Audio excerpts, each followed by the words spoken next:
If you're a pool tech and you've ever thought about selling your route, you need to understand how buyers actually think about your business because it might not be how you think about it. I've spent the last 4 months deep in the pool service industry. I'm building a pool service SaaS, a software platform similar to Skimmer, PoolBrain, etc. I've listened to tons of podcasts with pool techs. I have one of my own. I've talked to people working with PE firms. And one of the biggest things they've heard is that buyers and sellers focus on different things. And this video will cover the 5 things that I've seen are the biggest disconnects. The first thing is that there is a difference between revenue and profit. When techs talk about their route, and really when anyone talk about their business, they lead with like monthly revenue numbers. Those are the flashy things. But when you're talking with people who want to buy a route, and even you, when you think about your route, you need to really think about what you're making per pool. So on PoolDial's website, my software product, we have a per pool calculator based on stuff done by the Pool Nation folks. There's a formula where you can determine what is your actual profit per pool. Everyone talks about their monthly rate and this sort of thing, but what are you actually making for per pool, considering chemistry, considering labor, considering gas? It's important to actually break this down for your own sake and especially for buyer's sake because they're going to be wanting cash flow and money coming to them rather than just flashy revenue numbers. Number 2 is the difference between count and quality in terms of your customers. I hear people talk about pools as the key metric, and the Pool People podcast focuses on this metric because it's something that people are open to talk about and share about. How many pools do you have? It's a flashy number. But there's a distinction between pools that are actually really good customers and pools that maybe you have, I don't know, had to wait more than 30 days to collect from. Maybe they have a dog that's a little crazy. Maybe they just complain a lot.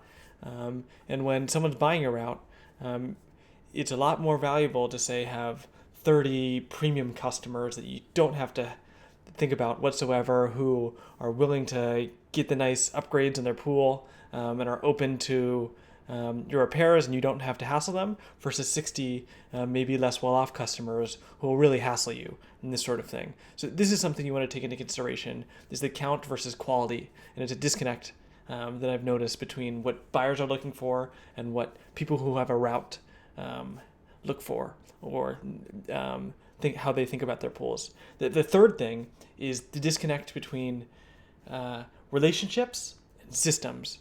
So in the pool industry and other industries, I've heard owners of companies be really, really proud of having real relationships with their customers. And this is genuinely beneficial at the early stage of your business.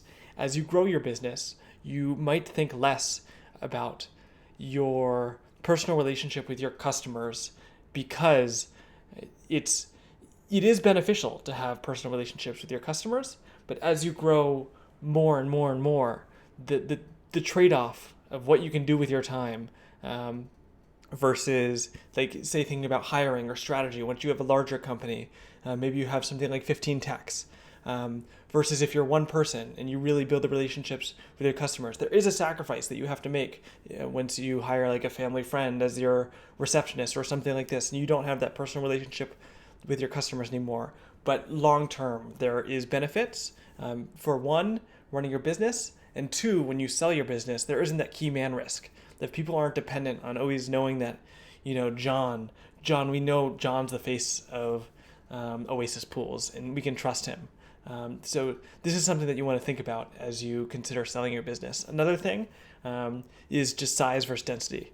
So one person might be able to manage a 80 pool route when another person can only manage a 50 pool route, just because of the density of the route. So again, it's just sort of unpacking those flashy numbers of I have 120 pools, I have 250 recurring revenue business or something like this. I make 250 a year. Or 220 a year. It's unpacking those and looking like, what is the stuff underneath those numbers? And size versus density is something you want to consider there. And then lastly, there's the issue of competition. And folks in the industry who may be a little less sophisticated than you, and when you're pricing your operation, who are you competing with? And this is something that people who are going and buying a bunch of companies, say there's a PE-backed buyer or something like this, who are doing roll-ups, they'll want to consider your price and how it compares to the rest of the market. And at PoolDial, you can check out our website.